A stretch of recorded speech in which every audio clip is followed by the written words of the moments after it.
Saya mula-mula mendirikan Sanggar Mimpi Tarung itu pada tahun 1961 di Gampingan, Yogyakarta.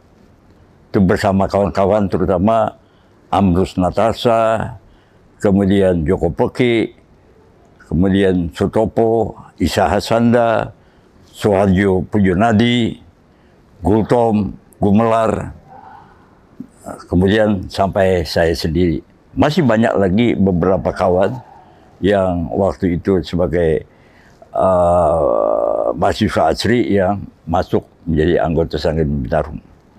Nah, pertama-tama mengapa berdirinya itu melalui suatu hasil diskusi semalam suntuk antara saya dengan Ambrus Natasha di Yogyakarta tahun-tahun 1960-an. Jadi kami diskusi mengenai situasi, baik situasi nasional maupun situasi seni rupa, khususnya secara lokal di kampus asli pada waktu itu. Jadi karena pada waktu itu adalah masa-masa sistem masyarakat demokrasi terpimpin pimpinan Bung Karno, pimpinan Presiden Soekarno, yang menggalakkan dan mengembangkan terhadap sistem progresif revolusioner pada waktu itu yang sangat mempengaruhi kepada kami kalangan mahasiswa asri. Dari segi kebudayaan adalah bagaimana kita kembali kepada kepribadian nasional. Dengan demikian tujuannya adalah karena pada waktu itu masuk pengaruh dari kebudayaan asing yang bisa membahayakan terhadap eksistensi atau keberadaan terhadap kebudayaan negeri sendiri, kebudayaan nasional yang ada pada waktu itu yang lebih mengutamakan kepribadian nasionalnya.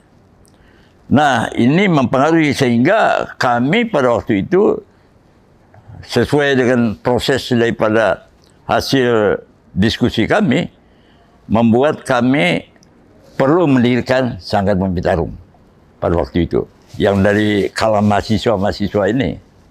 Nah, keputusannya daripada hasil perdebatan, hasil daripada diskusi adalah kami harus mendirikan Sanggar Mimpi Tarung yang berdiri pada tahun 1961 yang saya lupa mengenai bulannya pada waktu itu. Nah, pokoknya berdiri dengan suatu prinsip keorganisasian, yaitu harus terdiri pada kalangan daripada mahasiswa asri anggotanya dan harus membawakan misi visi ya, terhadap seni rupanya, yaitu misi visi kami pada waktu itu adalah bagaimana sesuai dengan ajaran Bung Karno melalui ya, USDEK pada waktu itu, kami menerapkan bagaimana seni rupa sebagai alat perjuangan untuk membela kebenaran dan keadilan, terutama membela kaum buruh dan tani sebagai suku guru revolusi pada waktu itu yang memang dalam ajaran Bung Karno sangat ditekankan ya sebagai hal yang perlu digarisbawahi, bagaimana kita memihak kepada kaum buruh dan tani sebagai suku guru revolusi.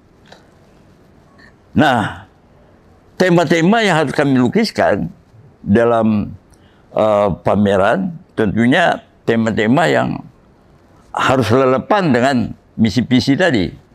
Jadi kami gambarkan misalnya tentang kaum tani dan kaum buruh, tentang kehidupannya dan perjuangannya. Tetapi ini tidak meyakinkan kalau tidak melalui suatu proses penghayatan terhadap objeknya itu melalui suatu turba. Seperti halnya telah dijelaskan dalam diskusi tadi, misalnya Pak Andre, mantan Kepala Ganas, yang mengatakan bahwa 151 adalah metode kerja dari Sanggar Mimpi Tarung yang merupakan bengkel daripada Lekra, bengkel seni rupa Lekra. Dan beliau dengan jelas dan dapat kami benarkan apa yang diterangkan beliau. 151. Suatu adalah politik sebagai panglima, 5 tadi sudah diuraikan oleh beliau, dan yang satunya terakhir adalah turba. Nah, turba belum banyak dijelaskan oleh Pak Andre. Di sini saya jelaskan turba ini adalah turun ke bawah yang sifatnya adalah untuk pengenalan kepada objek yang diangkat dalam karya-karya dari kanvas seni rupa kami. Objek ini harus kita kenal.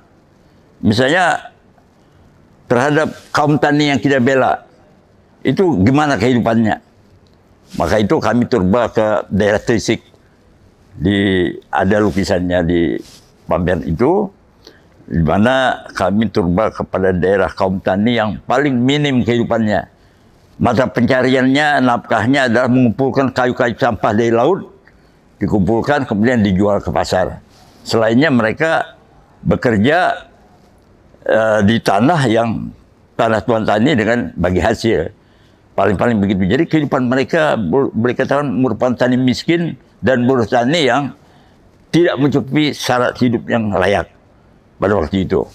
Nah, ini adalah objek kami.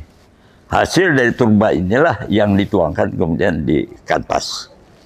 Itu prinsip berkarya kami pada waktu itu. Artinya kalau disimpulkan, teori 151 adalah sebagai wawasan kami, ya, wacana dan wawasan kami untuk berkarya.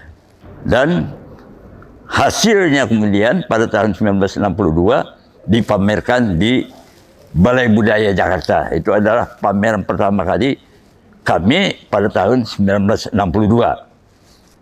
Jadi kemudian setelah kami 4 tahun berlangsungnya Sanggar Mimi Tarung itu dalam keorganisasian sampai peristiwa 65. Kami digerebek sanggar kami dan orang-orang yang ditangkapi.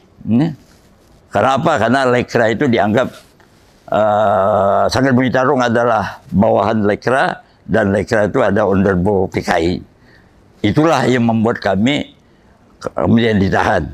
Hampir semua daripada anggota Sanggar Mimi Tarung ditahan. Kemudian karya-karya kami boleh katakan jadinya tidak mungkin dilanjutkan lagi, vakum selama itu. Baru kemudian ya saya sendiri ditahan belasan tahun, selama 13 tahun kan? Dan beberapa kawan tidak jauh daripada itu. Sampai pada masa reformasi kami bebas. Nah, pada masa reformasi inilah kami walaupun secara organisasi itu dibubarkan oleh rejim Orde Baru secara organisasi, tapi secara perorangan kami masih punya semangat untuk melanjutkan. Semangat inilah yang kami lanjutkan, kami teruskan.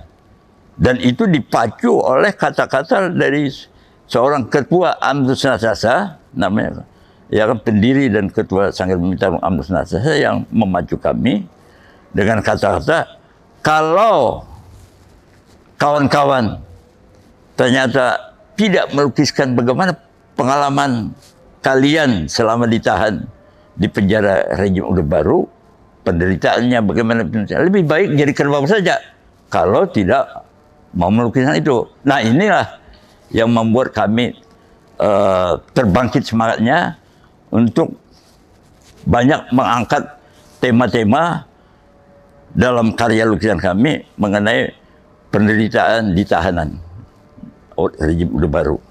Dan itu sebagian ada ditampilkan dalam karya-karya yang bisa dilihat dalam pameran kita sekarang. Nah, itu ternyata hasil pameran, hasil daripada perjuangan kami untuk comeback kembali, untuk kembali tampil berkarya setelah keluar dari tahanan. Itu hasilnya setelah ya puluhan tahun kemudian, pada tahun 2008, ya, sebab bangkitnya kami sudah dipublikasi 1998. Pameran pertama di Galnas, di Galeri Nasional, yaitu pada tahun 2008. Di sana artinya suatu hal surprise bagi kami bahwa yang waktu itu adalah Pak Andre sebagai kepala Galnas itu punya kebijaksanaan yang mana itu bukan begitu gampang diterima dalam satu tes bagaimanapun. Akhirnya oleh karena banyak masukan, kata Pak Andre juga dijelaskan, jadi boleh kami diterima pameran pertama, pameran kedua.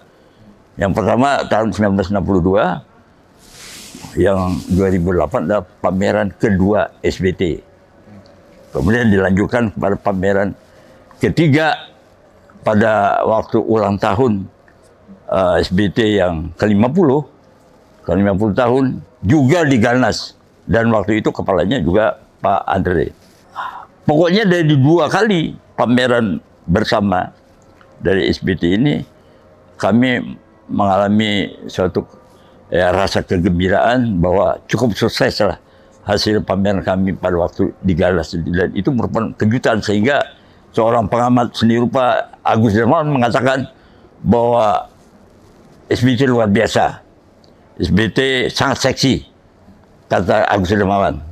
Dengan karya-karyanya yang berani menyatakan, mengekspresikan suatu kebenaran pengalaman mereka selama ditahan oleh rejim Orde Baru dalam kanvasnya. Itu sampai tahun 2011. Kemudian 2012 dilanjutkan lagi di Galnas pameran tunggal Joko Peki. Jadi sudah yang ke-3 kali ya, kalau tidak salah, di Galnas pamerannya dengan Joko Peki.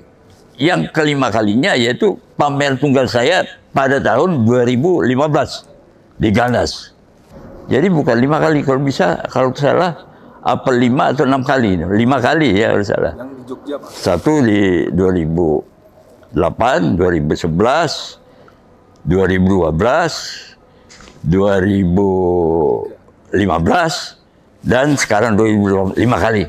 Yang di Bentara Pameran di Galnas. Ini yang perlu digarisbawahi dalam konteks bahwa Galnas sangat membantu terhadap penampilan dari Sanggar Mimitarung. Nah, sekarang pameran inilah yang menjadi suatu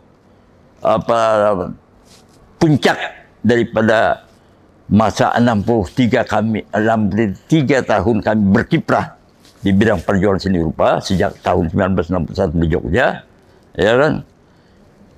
Di sini kami manifestasikan, kami pernyatakan dalam hal tema atau tajuk dalam pameran ini ialah sampai batas tarung yang terakhir. Jadi SBT bukan hanya singkatan daripada Sanggar Mimitarung, tetapi singkatan dari sampai batas tarung. Karya daripada SBT pada masa pameran ketiga tahun 2011 ya, yang merupakan pameran ulang tahun SBT yang ke-50, itu kami mengadakan suatu kesempatan berkarya bersama di Galnas ini juga, yang hasilnya juga dipajang di Museum Galnas. Kemudian saya melanjutkan, artinya di samping kerja bersama ya terhadap karya tentang kehidupan bersama dalam berdiskusi dalam temanya itu, saya lukiskan lagi dalam tema yang sekarang dipasang di dalam pameran, yaitu maksudnya sebagai suatu kenang-kenangan bagi kami, kebersamaan yang jelas di antara tokoh-tokohnya, yang itu adalah puncak daripada keanggotaan Sanggar Mimitarung, yang tercermin pada figur-figur yang dilukiskan. Itu adalah sebagai memori eksistensi kepada kami, pengalaman yang ditempa oleh duka derita perjuangan dalam suatu zaman. Itu yang kami tuangkan di dalam tema para seniman perupa Mimitarung sedang berdiskusi dalam ruangan studionya, dalam sanggarnya. Itu yang dilukiskan. Jadi tentu maksudnya daripada tema diskusi ini adalah untuk menyatukan mereka, bahwa dulu mereka terpisah-pisah setelah ditahan. Ada yang ditahan di Pulau Buru, ada yang ditahan di Banjarmasin, ada ditahan di Sumatera Utara, dan di Malaysia. Akhirnya setelah ya ada mereka yang meninggal karena dibon terus hilang nggak kembali, namanya Haryatno dan Harmatni. Juga yang terjadi di Sumatera Utara, Moroslin Purba itu juga dibon, ditahan, dibon, itu tidak kembali. Itu korban dari peristiwa 65. Jadi 3 orang yang mati di peristiwa 65 yang tidak melalui suatu proses kematian yang wajar, tapi melalui suatu tindakan kekejaman rejim Orde Baru pada waktu itu. Itu sehingga dalam diskusi inilah kami gambarkan lagi mereka-mereka yang masih hidup, yang tersisa berkumpul. Ya, di mana akhirnya pada tahun 28 ini tinggal 2 lagi yang tersisa, yaitu Gumelar dan saya. Yang lainnya meninggal. Saya bersama-sama. Kalau yang lukisan yang bersama, kalau lukisan yang dipamerkan sekarang kan lukisan saya itu. Ya tentunya saya tidak bisa melepaskan bahwa Peki dengan karya yang terkenal Berburu Celeng itu, yang dikatakan di dalam berita-berita bahwa itu laku 1 M karya Berburu Celeng di Joko Peki ini, sehingga tidak lepas bagi saya Joko Peki ini cirinya dengan karyanya Berburu Celeng itu.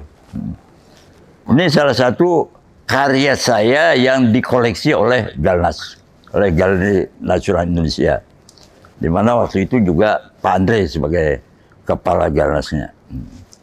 Dan itu melukiskan tuyul yang sedang meniup suling. Tuyul itu maksudnya kalau menurut cerita universal itu Casper. Casper ini kan tokoh bayi atau anak kecil yang melanglang buana, ya kan? Dia sebenarnya untuk bergerak untuk mensosialisasikan dirinya dengan baik dengan orang-orang banyak. Tujuannya Casper atau tuyul ini. Saya terjemahkan Casper ini dengan tuyul judulnya. Nah, begitu juga kami, kayak tuyul itu sebenarnya diperlakukan oleh masyarakat setelah kami bebas. Ya. Seolah bahwa kita ini kena penyakit lepra. Jadi mereka kalau didekati lari mereka. Seperti itu juga Casper nih kan. Saya lukiskan di situ. Tapi ternyata yang lari itu adalah elit, para elit yang takut dengan tuyul, dengan mereka-mereka ini. Tapi yang rakyat banyak yang menengah ke bawah bisa malah di situ saya gambarkan bernyanyi sama-sama, bermusik sama-sama, ya main suling dia di situ digambarkan. Artinya bisa berintegrasi dengan masyarakat umum terhadap rakyat yang menderita. Dia menjadi satu si tuyul ini karena dia mensosialisasikan segi-segi yang baik dalam kehidupan masyarakat. Itu yang tema yang saya lukiskan di situ.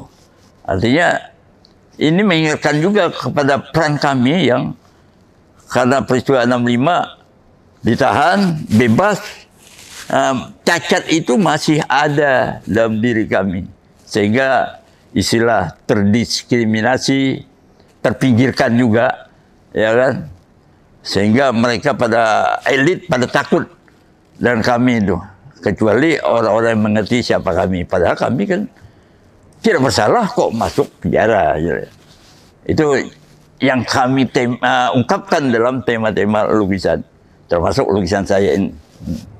Untuk menggambarkan kota dengan kemacetannya, dengan bermacam-macam keriuhan nafkah orang mencari nafkah dalam kehidupan.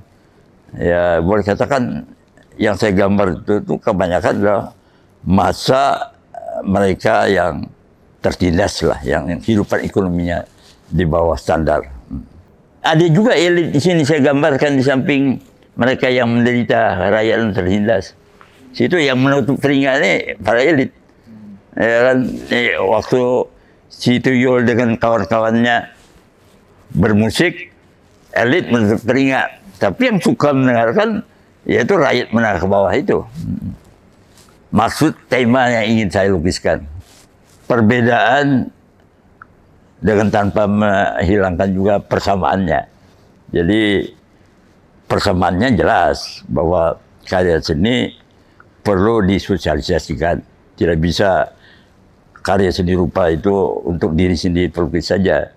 Dia harus ya disosialisasikan kepada apresiasi masyarakat, dan juga kalau bisa dia terhadap visi dan misi dari pelukis itu dapat menggugah masyarakat sehingga ada manfaatkan, ada pemanfaatan daripada tema yang dilukiskan si pelukis ini untuk menggerakkan hati masyarakat. Itu yang menjadi menjadi hubungan tema karya kami dengan masyarakat, dengan apresiasi masyarakat. Sedangkan perbedaannya jelas. Dulu pada waktu Lekra masih belum dibubarkan oleh rejim Orde Baru, ya kami prinsipnya yang kami kembangkan seni untuk rakyat, yang artinya seni yang memang mudah dipahami oleh rakyat banyak.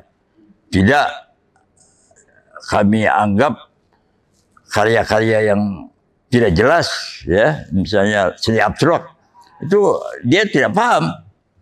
Artinya tidak apa maksud dalam lukisan itu. Walaupun bagi si pelukis bukan kepentingan untuk dimengerti oleh rakyatnya, tapi untuk bahwa dari segi komposisi itu bagus, walaupun tidak ada narasinya, tidak ada tujuan apa-apa di dalamnya, tidak ada isinya. Tapi bagi kami seni itu rakyat, karya harus dapat menggugah aspirasi rakyat untuk tujuan yang berguna dan bermanfaat bagi mereka. Itu prinsip kita. Jadi berkarya walaupun susah, menggambar realis itu agak susah dibanding menggambar lukisan abstrak. Kan? Walaupun susah tapi mudah dimengerti. Tapi misalnya abstrak kan mudah dibuatnya tapi suka dimengerti. Kami lain bedanya dengan seni kontemporer. Sekarang pun berbeda. Seni kontemporer kan demi keindahan, demi komposisi yang unik. Ya pokoknya tekstur-tekstur yang aneh, yang artinya ada sesuatu yang lain atau apa dan sebagainya, itu jadi prinsip seni rupa kontemporer sekarang kan, yang bisa laku karena enak dilihat sebagai pajangan dinding.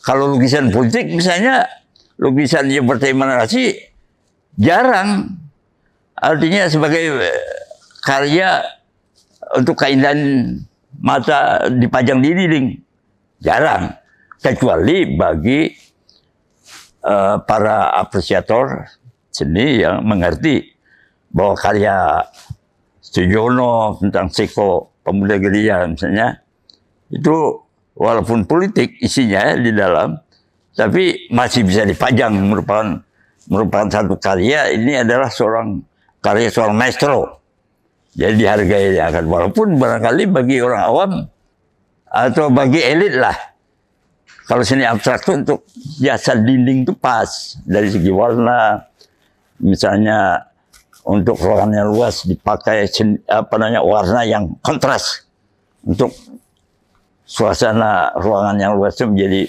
menyempit. Begitu juga misalnya ruangan sempit kita pakai warna-warna lukisan backgroundnya itu yang soft, yang supaya warna ini tidak terlalu tajam. Jadi warna-warna yang pastel, yang keputih-putihan, kebiru-biruan, sehingga menimbulkan kesan luas dari ruangan itu. Itu dalam segi artistiknya. Artinya seni rupa kontemporer sekarang kan artistik itu dominan. Ceritanya tidak perlu banyak digali. Tapi bagaimana lukisan itu enak dilihat. Ya, unik, ya kan, aneh. Kemudian ada sesuatu yang lain. Itu bagian-bagian seni kontemporer yang kita ketahui sekarang. Kan berbeda dengan kami dulu.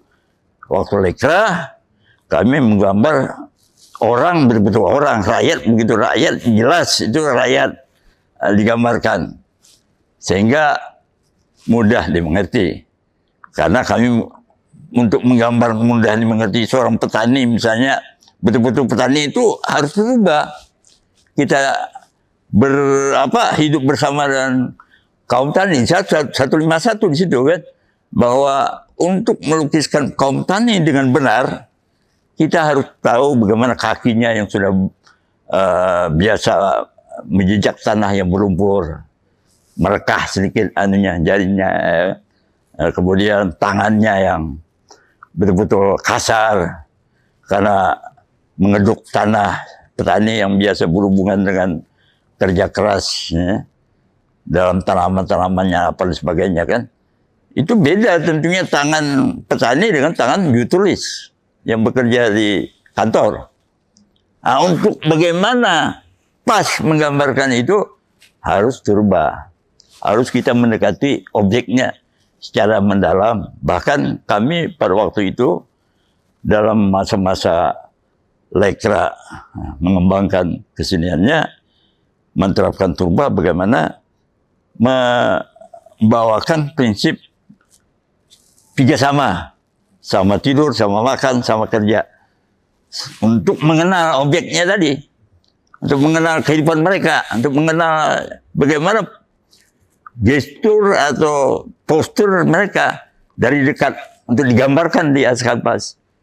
Nah, maka itu Pak Andre dalam diskusi tadi dia menjelaskan bahwa ini pun konteksnya sampai sekarang berlaku.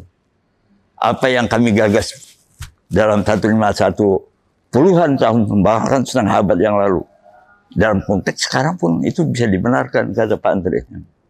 Ya, itu juga, maka itu karya-karya yang dipajang di pamer ini, karena apa? Karena 151 itu sampai sekarang pun bagi para pelukis SBT diterapkan 151 itu. Dalam konteks zamannya dia tetap sesuai dengan tantangan zamannya. Artinya metode kerja ini itu sudah diakui oleh Pak Andre tadi.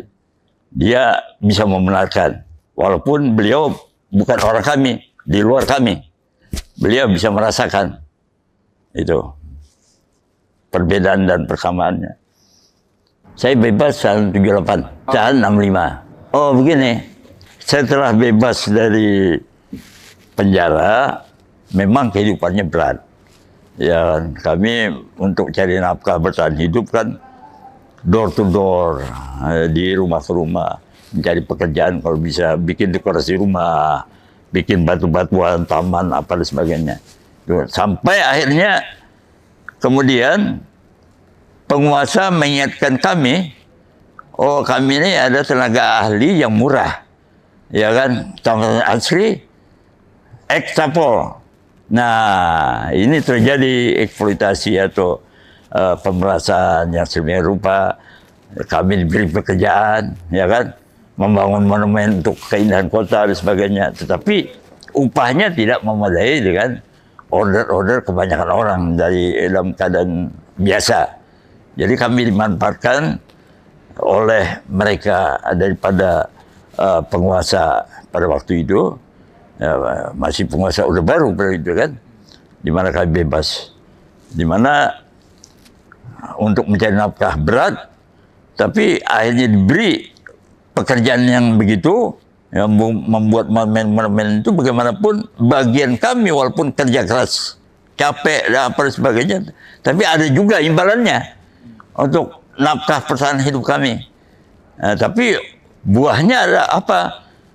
Saya merasa bahwa karya-karya monumen itu pun merupakan karya seni rupa juga bagi saya, walaupun itu pekerjaan kolektif yang memang agak beda sedikit mutunya dibandingkan seni rupa di atas kanvas fine art misalnya dengan seni terapan atau applied art. Jadi applied art dengan fine art memang berbeda mutunya. Fine art lebih tinggi mutunya, sedang applied art lebih rendah. Nah, pembuatan monumen itu masih boleh dikatakan lebih cenderung ke applied art. kepada seni terapan. Karena pekerjaan kolektif, ya kan, dibantu oleh anak buah sekian banyak. Ada spesial yang bikin desain, spesial untuk memplister apa dan sebagainya. Jadi banyak anak buah di situ, sehingga nilai seni saya berbeda di atas kanvas dengan monumen. Nah itulah artinya selama kesempatan setelah bebas, saya dipergunakan waktunya itu sampai pada suatu saat pada tahun 1997 terjadi Krismon. Ya, akhirnya pemerintah tidak lagi membuat pembangunan untuk keindahan kota karena dana apa dan sebagainya. Karena Krismon kan, di situ stop. Order-order saya sebagai yang digunakan untuk membuat monumen. Akhirnya saya kembali ke habitat melukis kembali, yaitu pergi ke Jawa lagi. Saya kan waktu itu di Banjarmasin, Kalsel, untuk kumpul dengan kawan-kawan Bumi Tarung lain yang sudah bebas setelah reformasi. Itulah kembali lagi tadi, bahwa kami kumpul lalu berkarya, kemudian pameran. Itu sampai di situ. Siapa pelukis Sulihin? Pelukis Sulihin adalah tokoh pelopor seni rupa di Kalsel. Dia adalah ikon seni rupa di Kalsel, pelopornya. Kemudian pertemuan saya dengan Sulihin itu waktu saya masih di SMA, ya kan, masih kelas 2 SMA.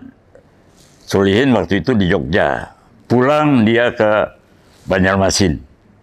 Pulangnya ke Banjarmasin karena dipanggil oleh DPR untuk rencananya membuat monumen perjuangan di PAL 20 Banjarmasin. Tapi rupanya dana belum terkumpul, sulit pada waktu itu. Ya terkatung-katung beliau kan, Pak Gusti Sulihin belum bisa membangun monumen perjuangan itu. Nah kesempatan itu beliau terpaksa untuk nafkah hidup beliau sambil mengajar di SMA, ya kan, baik SMA negeri maupun SMA swasta. Nah disitulah ada namanya Gusti Ibrahim, itu guru saya. Gusti Ibrahim ini dekat dengan Sulihin dalam pergaulannya. Kemudian sama-sama Gusti Ibrahim dengan Sulihin mengarahkan saya untuk mendirikan Tunas Pelukis Muda organisasi seni rupa pada waktu saya SMA. Ya, nah Tunas Pelukis Muda ini mengumpulkan para seniman-seniman muda dan tua yang ada di Kalsel, di Banjarmasin, untuk belajar melukis dengan Sulihin. Nah, bagi saya sebagai pelukis lama-lama waktu itu sangat muda, saya kan masih usia sekitar 17-18 lah sebelum saya ke Jogja masuk asri. Nah, kemudian dari pengaruh karya Sulihin yang bergaya impresionisme ini, itu mempengaruhi juga dengan melukis saya pada awal-awal pemula saya sebagai pelukis. Ya. Jadi saya memakai gaya seperti Sulihin mula-mula. Jadi dengan gaya impresionisme. Kemudian saya melanjutkan ke asri. Nah di sana saya berubah lagi aliran itu, artinya petualangan aliran macam-macam, ada kubisme, realisme, ekspresionisme dan sebagainya. Artinya masa studi pemula pada waktu itu banyak bertualang di bidang aliran. Tapi setelah masuk SBT, ya yang di bawah Lekra yang membawakan seni untuk rakyat, kembali saya ke realisme sampai sekarang. Misalnya ada suatu perbedaan sedikit mengapa realisme saya yang ada jalurnya itu memang banyak yang memperkirakan barangkali jalur-jalur vertikal gelap terang yang ada itu karena Bapak ini lama ditahan di penjara, di mana penjara itu ada juju-juju besinya yang vertikal. Boleh, bisa saja itu, tapi yang jelas saya sebelum saya kembali ke habitat sebagai pelukis pada masa reformasi, saya kan digunakan membangun monumen, di mana desain saya itu banyak menggunakan secara arsitektur garis-garis vertikal untuk membangun monumen. Jadi pengaruh arsitektural inilah yang akhirnya mempengaruhi ke dalam kanvas bentuk saya yang memang sebagian boleh jadi itu bisa dibenarkan tentang tidak disadari saya misalnya pengalaman ditahan belasan tahun itu ya selalu banyak melihat jeruji besi itu sehingga dengan tanpa disadari lukisan saya pun mirip itu boleh jadi begitu. Itu dalam soal mulai dari saya belajar Solihin sampai saya menemukan sendiri gaya saya. Tadinya saya belajar Solihin gayanya impresionisme, tapi kemudian saya kembali ke realis, tapi realis yang memang punya ciri khas saya sendiri. Seperti prinsip yang sudah saya rasakan dalam kehidupan ini, bahwa sebagai seniman perupa dalam berkarya kita bersifat perorangan. Tapi dalam kehidupan bersama, kita mulai komunitas Sagad Bumi Tarung. Dan sudah kita laksanakan, sudah kami kerjakan membangun suatu komunitas atau suatu organisasi massa seni rupa dari kalangan mahasiswa yang kami dirikan tahun 61. Prosesnya sampai sekarang sudah berjalan 63 tahun. Jadi proses selama 63 tahun itu ada penuh pengalaman.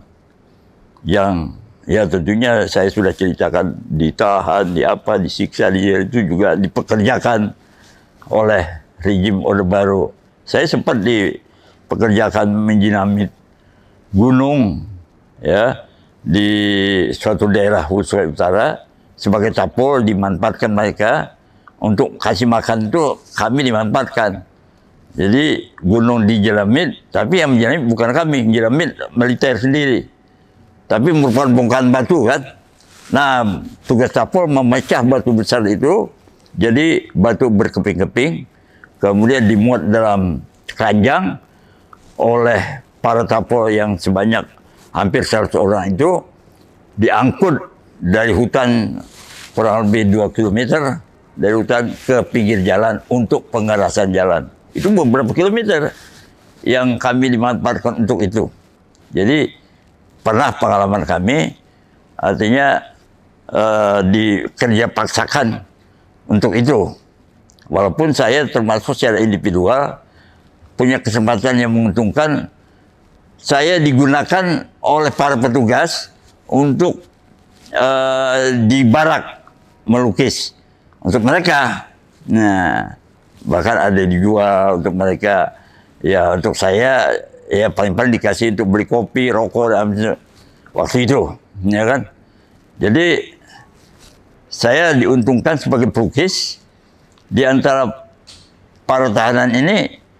Bayangkan sebagian besar tadi mengangkat batu kan dari hutan ke pinggir jalan, saya melukis misalnya. Itu ada beberapa saat juga saya diuntungkan karena bakat melukis saya tuh. Artinya dari segi bakat saya lebih banyak diarahkan yang malah menjadi profesi karir saya digunakan, tapi diperas. Artinya hasilnya lebih banyak mereka. Kita ini hanya cukup beli gula, beli rokok, ya, beli makanan kecil-kecil, itu saja diberikan kesempatan mereka.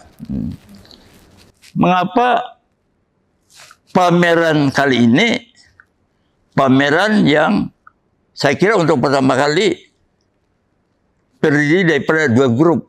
Grup dari pelukis SBT yang tua-tua, ya, dan bahkan yang sudah meninggal, dan grup yang muda-muda, yang sebagian walaupun relatif lebih kecil daripada kami kan.